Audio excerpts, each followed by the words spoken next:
Very let's start.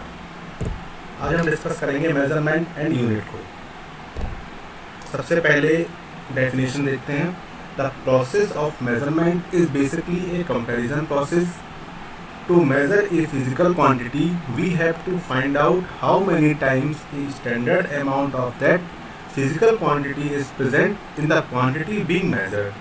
The number thus obtained is known as magnitude, and the standard chosen is called the unit of the physical quantity.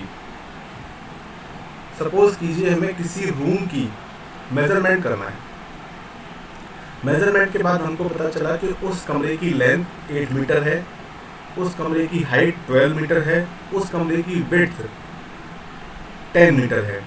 अगर मैं केवल ये कहूँ कि 8 है, 10 है, 12 है, तो उससे हमें कोई भी ये मालूम नहीं पड़ेगा कि एक्चुअल में उसकी लेंथ है कितनी, जब तक कि उसमें यूनिट ऐड ना हो। जो हमारा मीटर है, किसी चीज़ को मेज़र करने के लिए जो यूनिट यूज़ होती है, जैसे लेंथ को मीटर में करते हैं, किलोमीटर में करते हैं, वेट को हम ग्राम, किलोग्राम, पाउंड में करते हैं, वैसे ही जब तक किसी भी मैग्नीट्यूड के साथ यूनिट ऐड नहीं होगी वो मेज़रमेंट नहीं होगा। मेज़रमेंट के साथ यूनिट का होना बहुत ज़रूरी है। इसीलिए हम कहते नहीं है कि इस कमरे की हाइट 12 मीटर है, इस कमरे की लेंथ 8 मीटर है, इस कमरे की वेट 10 मीटर है। तो मीटर जो है वो हमारी यूनिट हो गई और कंप्लीट जो 8 मीटर है वो हमारा मेजरमेंट हो गया। लंबाई, चौड़ाई और ऊंचाई, इन तीनों का गुणनफल हमारा उस कमरे का कंप्लीट मेजरमेंट होगा। आगे चलते हैं। In earlier time scientist of different countries were using different system of units for measurement. पहले क्या अलग अलग साइंटिस्ट, अलग अलग देशों के अलग अलग साइंटिस्ट जो थे वो मेजरमेंट के लिए डिफरेंट यूनिट्स का यूज़ करते थे। जैसे सेंटीमीटर यूज़ हो गया हमारा ब्रिटेन में, और मीटर यूज़ कर लिया हम लोगों ने इधर अमेरिका में। तो फिर उस टाइम 3 थे हमारे पास, आज भी हैं, CGS centimetre gram second system, FPS है हमारा foot pound second system, MKS metre kilogram second system.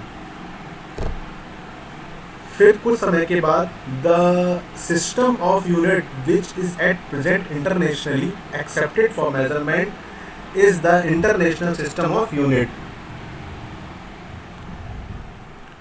फिर एक इंटरनेशनल SI सिस्टम आया जिसमें पर्टिकुलर मेजरमेंट के लिए यूनिट्स का यूज़ किया गया। वो हम आगे डिस्कस करेंगे कि कौन कौन सी हमारी SI यूनिट्स हैं, यानी कि इंटरनेशनल सिस्टम की यूनिट्स हैं जो वर्ल्ड वाइड यूज होती हैं। केल्विन, टेम्परेचर को मेजर करने के लिए हम केल्विन का यूज करते हैं। सपोज डिग्री सेल्सियस में हमारी कोई वैल्यू है, 27 डिग्री सेल्सियस रूम टेम्परेचर है, तो अगर हमसे ये कहा जाए कि इसको केल्विन में कैसे हम बताएंगे, तो केल्विन में बताने के लिए हमें उस पर्टिकुलर डिग्री सेल्सियस की वैल्यू में 273 को ऐड करना होगा केल्विन में कन्वर्ट करने के लिए। Means 273 plus 27 equals to 300 kelvin. तो उस कमरे का 300 केल्विन टेम्परेचर होगा। ये हमारी इंटरनेशनल सिस्टम ऑफ यूनिट यानी SI यूनिट है। सेकेंड है डिस्टेंस या लेंथ को मेजर करने के लिए हम मीटर का यूज करेंगे। एम्पियर, इलेक्ट्रिसिटी करंट, जो हमारे घर में लाइट आती है उसमें करंट होता है और वोल्टेज होता है। करंट को मेजर करने के लिए हम एम्पियर का यूज करेंगे। सेकंड का यूज टाइम को मेजर करने में होता है। टाइम को मेजर करने के लिए आवर और मिनट का यूज भी कर सकते हैं, बट सेकंड हमारी इंटरनेशनल सिस्टम ऑफ यूनिट है, यानी SI यूनिट है हमारी। मोल, द अमाउंट ऑफ सब्सटेंस, किसी सब्सटेंस के अमाउंट को मेजर करने के लिए मोल का यूज होता है। मास को मेजरमेंट करने के लिए केजी, ग्राम और पाउंड भी यूज कर सकते हैं, बट केजी जो है हमारा, किलोग्राम, वो हमारा SI यूनिट है। Candela, intensity of light, light की इंटेंसिटी को मेजर करने के लिए कैंडेला हमारी SI यूनिट है। इसको CD से रिप्रेजेंट करते हैं। अब हम जानते हैं जो साइंटिस्ट थे डिफरेंट कंट्रीज के, डिफरेंट सिस्टम यूज करते थे मेजरमेंट के लिए। वो क्या क्या है, आपके सामने एक शीट आई होगी, ये देखिए जरा। लेफ्ट हैंड साइड में फंडामेंटल क्वांटिटीज है, राइट हैंड साइड में सिस्टम ऑफ यूनिट्स है, और लेंथ, मास, टाइम है हमारे पास, और CGS, MKS और FPS सिस्टम्स हैं। तो इसमें कैसे कैसे मेजरमेंट था वो आप समझते हैं। लेंथ को मेजर किया था CGS में सेंटीमीटर में, MKS में मीटर में, FPS में फुट में। मास को ग्राम में, किलोग्राम में, पाउंड में। टाइम को मेजर किया था CGS में सेकंड में, MKS सेकंड में, FPS सेकंड में। इसका PDF डॉक्यूमेंट मैं आपको टेलीग्राम चैनल पे शेयर कर दूंगा, आप वहां से ले लेना। आगे डायमेंशनल एनालिसिस समझते हैं। Dimensions of a physical quantity are the power to which the fundamental units are raised to obtain 1 unit of that quantity. 2 dimension, 3 dimension आपने सुना होगा, जिसमें 3 डायमेंशंस होती हैं एक्स वाई जेड, वो हमारा 3D फिगर होता है, 3 डायमेंशन फिगर होता है। जिसमें 2 डायमेंशन होती है एक्स वाई, वो हमारा 2D फिगर होता है। मास को रिप्रेजेंट करेंगे हम M से, लेंथ को रिप्रेजेंट करेंगे L से, टाइम को रिप्रेजेंट करेंगे हम T से। फॉर एग्जाम्पल अब हम समझते हैं कैसे डायमेंशनल फॉर्मूला हम निकालेंगे अलग अलग फिजिकल क्वांटिटीज का। सबसे पहले लेंथ का, लेंथ को हम मेजर करते हैं L से, जैसा कि मैंने पहले आपको बता रखा है। तो इसका डायमेंशनल फॉर्मूला हो जाएगा m की पावर 0, l की पावर 1 और t की power 0। Dimensional formula of area, अब एरिया का फॉर्मूला हमें निकालना है, तो एरिया का फॉर्मूला होता है L इंटू बी। लेंथ को तो हम लेंथ से ही मेजर करेंगे। अब विड्थ क्या है, विड्थ को भी हम मीटर में ही मेजर करते हैं, इसलिए उसको भी एक लेंथ की तरह ही लेंगे। तो L इंटू एल यानी कि L स्क्वायर हो जाएगा। तो हमारा डायमेंशनल फॉर्मूला हो जाएगा m की पावर 0, L की पावर 2 और t की power 0। Dimensional formula of volume, volume का फॉर्मूला होता है LBH।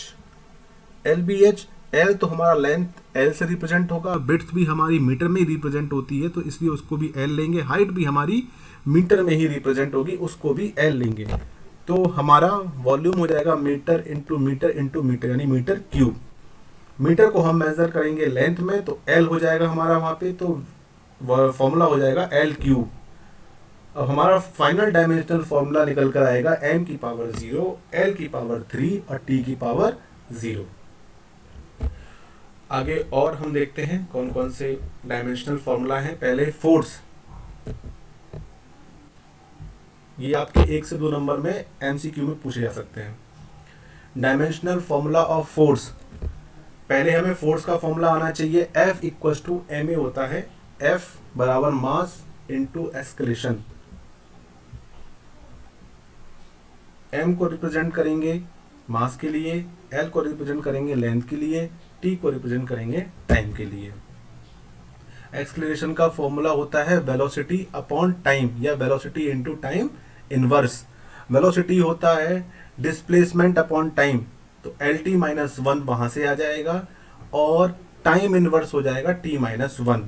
तो हमारा डायमेंशनल फॉर्मूला जो एक्सलेरेशन का हो जाएगा वो हो जाएगा LT माइनस 2। इक्वेशन 2 हमारे पास आ जाएगी। अब इक्वेशन 2 की वैल्यू हम इक्वेशन 1 में रख देंगे। F equals to m into L minus 1 T minus 2। तो हमारे पास फोर्स का डायमेंशनल रिप्रेजेंटेशन आ जाएगा m की पावर 1, L की पावर 1 और T की पावर माइनस 2। एक बार और समझते हैं।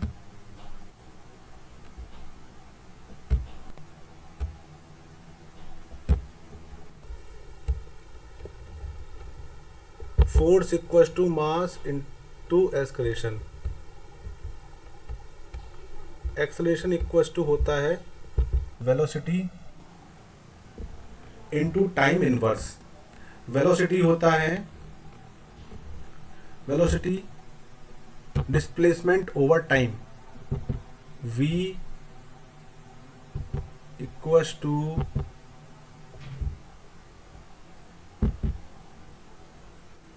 d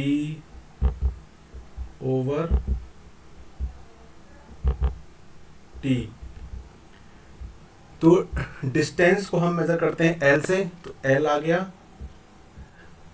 टी को हम मेजर करेंगे टाइम से, तो टाइम ये अपॉन में है, ऊपर जाएगा तो टी की पावर -1 हो जाएगा, और इनटू टाइम इनवर्स। तो हमारे पास एक्सेलरेशन का डायमेंशनल फॉर्मूला आ जाएगा LT-2। ये वाली वैल्यू उठाकर हम इक्वेशन 1 में रख देंगे, तो हमारे पास आ जाएगा कंप्लीट फॉर्मूला m की पावर 1, l की पावर 1, t की पावर -2। ये हमारा कंप्लीट डायमेंशनल फॉर्मूला है फोर्स का। आगे चलते हैं, काइनेटिक एनर्जी का फॉर्मूला देखते हैं। काइनेटिक एनर्जी होता है हाफ mv², यानी कि मास इंटू वेलोसिटी स्क्वायर। ये हमारी इक्वेशन 1 हो गई। अब हम मास का फॉर्मूला निकालेंगे, तो m की पावर 1, l की पावर 0 और t की पावर 0। ये हमारी इक्वेशन 2 हो जाएगी। फिर वेलोसिटी का फॉर्मूला हम लोग निकाल चुके हैं पहले ही, LT-1 होता है डिस्टेंस इनटू टाइम इनवर्स या डिस्प्लेसमेंट इनटू टाइम इनवर्स। तो डायमेंशनल फॉर्मूला वेलोसिटी का हो जाएगा LT-1, यानी l की पावर 1 और t की पावर -1। ये हमारी इक्वेशन 3 हो जाएगी। इक्वेशन 2 और 3 की वैल्यू आप 1 में पुट कर दीजिए।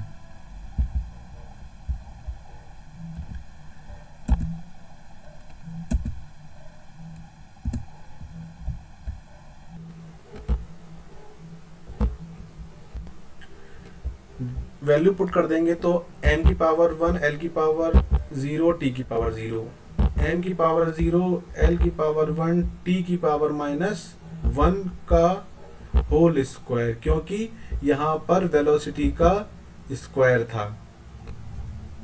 तो अब हमारा फाइनल फॉर्मूला निकल कर आएगा m की पावर 1, l की पावर 2, t की पावर -2। ये हमारा काइनेटिक एनर्जी का डायमेंशनल रिप्रेजेंटेशन हो गया। तो आज के लिए बस इतना ही। नेक्स्ट लेक्चर में मिलेंगे और डायमेंशनल फॉर्मूला कैसे बनते हैं उसको जानेंगे। इस चैनल को लाइक, सब्सक्राइब, शेयर करना ना भूलिएगा। इसका PDF डॉक्यूमेंट मैं आपको टेलीग्राम चैनल पे शेयर कर दूंगा। Okay, thank you.